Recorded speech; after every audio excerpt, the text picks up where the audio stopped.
Et avant toute chose, la météo du jour avec enfin le retour du beau temps à partir d'aujourd'hui. Encore quelques voiles nuageux peut-être ce matin, mais de plus en plus de soleil et de ciel bleu toute la journée. Les températures aussi sont en hausse et plus agréable aujourd'hui avec jusqu'à 20 degrés de prévu pour les maximales tout à l'heure.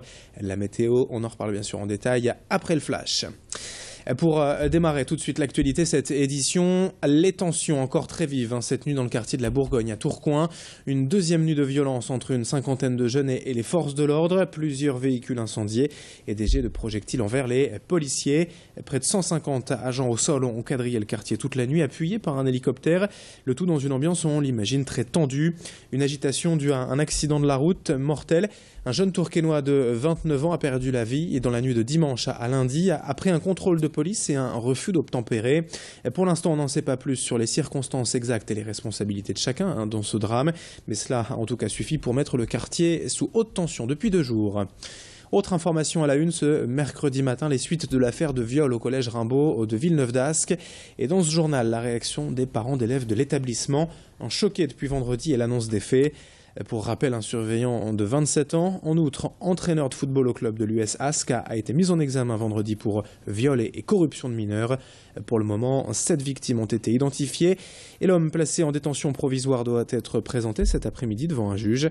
Depuis plusieurs jours, les enseignants et parents sont donc très contrariés et soucieux surtout d'en savoir plus. Écoutez le président de l'association de parents d'élèves du collège, joint hier par téléphone. On a affaire dans des affaires comme ça à des personnalités. C'est assez difficile finalement de détecter les choses parce que on est plutôt dans un climat de confiance par défaut. De ce fait-là, il y a sans doute des petites choses qu'on peut détecter à un moment donné quand on fait une relecture des choses et puis qu'on ne voit pas forcément passer. Il y a peut-être des alertes qu'on aurait dû avoir avant. On les voit pas parce que je pense qu'on est plutôt dans un climat de confiance. Et puis et puis c'est tout, quoi. Évidemment, après coup, on se dit toujours qu'on aurait pu faire mieux. L'actualité ces jours-ci à Lille, c'est aussi le procès à venir du collectif des déboulonneurs. Mardi prochain, le 9 juin.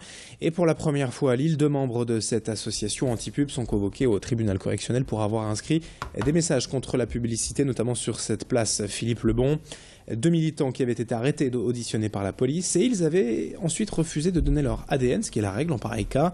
Ils vont donc comparaître pour ces 2 motifs, dégradation volontaire et refus de prélèvement. Aujourd'hui, le collectif lance un appel aux dons pour couvrir les frais d'avocat. Une soirée de soutien est notamment organisée samedi au cinéma l'Univers à Lille. Pour ce procès, en tout cas, les déboulonneurs se disent plutôt confiants et veulent en profiter pour médiatiser leur combat contre la publicité. Écoutez justement l'une des 2 membres du collectif qui sera jugée mardi prochain, Marion, au micro d'Idil Gunaï. À Lille, c'est le premier procès. Par contre, à Paris et dans d'autres villes en France, il y a déjà eu beaucoup de procès. Là, c'est le 22e procès des déboulonneurs. Et le dernier procès en date, c'est un procès parisien pour lequel les déboulonneurs ont obtenu une relaxe pour exactement les mêmes faits, dégradation légère et refus d'ADN.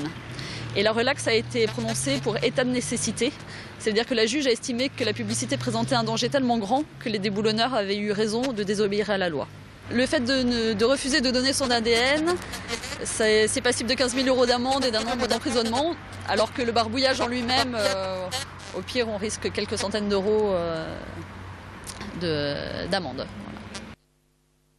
On enchaîne avec toute autre chose dans ce journal et le casting Elite Model de retour aujourd'hui à l'heure à Lille. De midi à 17h, les recruteurs de l'agence de mannequins sont là pour vérifier les futurs modèles de mode.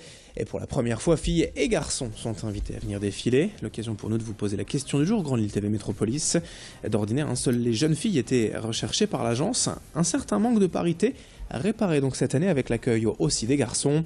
Pensez-vous que la mode et le milieu en général manquent de mixité? C'est notre question aujourd'hui et comme d'habitude, la question du jour.net et nos Facebook officiels pour y répondre. On termine avec ces images impressionnantes de la séance de dédicace d'Anna Todd hier au Furet du Nord à Lille.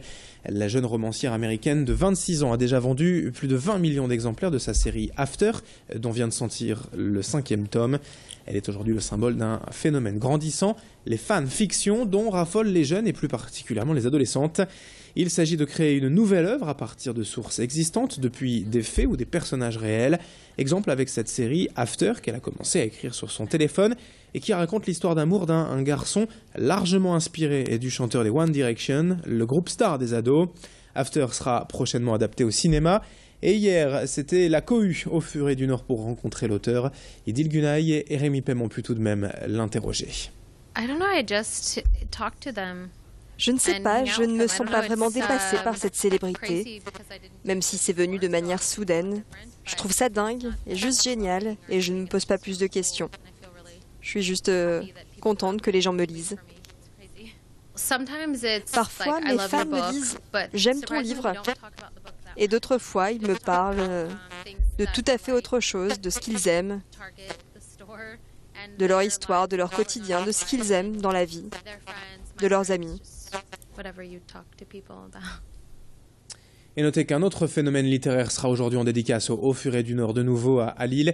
La blogueuse beauté Enjoy Phoenix sera au rendez-vous dès 14h pour signer son livre Enjoy Marie, déjà vendu à plus de 150 000 exemplaires en France. Là encore, la foule est attendue et nous y serons bien évidemment. Allez, ce mercredi, on enchaîne avec la météo et l'infotrafic, 7h21 en direct ce matin sur Grande Lille TV. Très bon réveil à toutes et à tous.